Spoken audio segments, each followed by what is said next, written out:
திருவள்ளுவர் தினத்தை முன்னிட்டு அரசு உத்தரவின்படி மதுபான கடைகள், இறைச்சி கடைகள் தடை விதிக்கப்பட்டது. மேலும் காரைக்காலில் இறைச்சி கடைகளில் பொதுமக்கள் நீண்ட வரிசையில் நின்றபடி இறைச்சியை வாங்கி சென்றனர். இதனால் தைப்பொங்கல் பண்டிகை தினத்தில் புதுச்சேரி அரசு உத்தரவின்படி மதுபான கடைகள் மூடப்பட்டிருந்தது. மேலும் பொதுவாக அசைவ உணவு சாப்பிட மாட்டார்கள். மறுநாள் மாட்டுப்பொங்கல் நாளில் தான் அசைவ உணவு எடுத்துக்கொள்வது வழக்கம். அந்த வகையில் அனைவரின் வீடுகளிலும் ஆடு, கோழி இறைச்சிகளை வாங்கி சமைப்பார்கள்.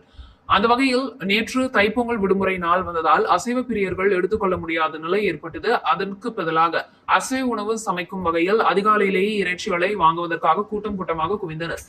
இதில் ஆடு, கோழி, மாடு, மீன் உள்ளிட்ட அனைத்து இறைச்சி கடைகளிலும் கூட்டம் அதிக அளவில் நிரம்பி காணப்பட்டதால் காலையிலிருந்தே காரைக்கால் மாவட்டத்தில் அரசு உத்தரவின்படி இறைச்சி கடைகளுக்கு தடை விதிக்கப்பட்டது. இந்த நிலையில் மேலும் பொதுமக்கள் பல்வேறு பகுதிகளில் இன்று ஒரு நாள் மட்டும் இறைச்சியின் விலை வழக்கத்தை விட விலை அதிகமாக இருந்த நிலையில் ஏராளமானோர் நீண்ட வரிசையில் நின்றபடி இறைச்சிகளை போட்டி போட்டுக்கொண்டு இறைச்சி வாங்கி சென்றனர். மேலும் மாட்டுப் பொங்கலை முன்னிட்டு இறைச்சி கடைகளில் கோழி கிலோ ரூபாய் 280 முதல் ரூபாய் 320 வரையிலும், ஆடு கிலோ ரூபாய் 1100 முதல் ரூபாய் 1300க்கும், மீன் ரூபாய் 500 முதல் 800 வரை